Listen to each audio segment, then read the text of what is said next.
One other piece of news this week, or rather perhaps non-news this week, Michael Hirsch, was Democrats deciding to punt effectively on letting the Bush tax cuts expire or not.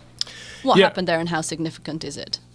Well, it was decided that there's no way that they could come to a conclusion before they all had to rush off to campaign, which is what they've just done. And too many Democrats were saying to the leadership, we don't want to go into this election with any hint that we're going to raise taxes. Exactly.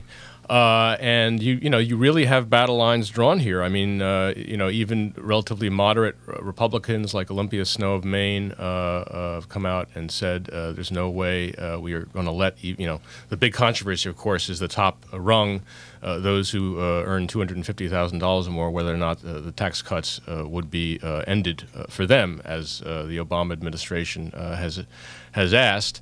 And you have the situation where the toxicity of suggesting a tax increase of any kind is so great politically that they simply the leadership deferred that. Just decided they couldn't afford to do this. Melinda. It was very interesting that Nancy Pelosi was willing to go down and break the tie herself. And what that really means is that she clearly allowed those 39 Democrats who voted against having the vote to be able to go back to their districts. It was more important to her to have them be able to go back to their districts and say that they wanted to extend the tax cuts than for her to save face by not having to go down and cast the tie-breaking vote. Ron Elving. There's a mystery here to me, and that is why they can't negotiate what appears to be a fairly easy out here for the Democrats, which would be make it a millionaire's tax.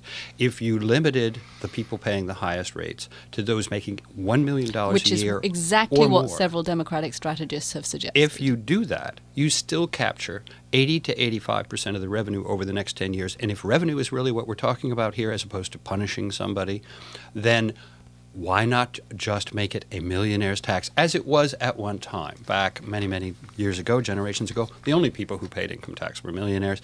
Why not go back to that for this top rate? It seems like that's something most any Democrat could say. Let's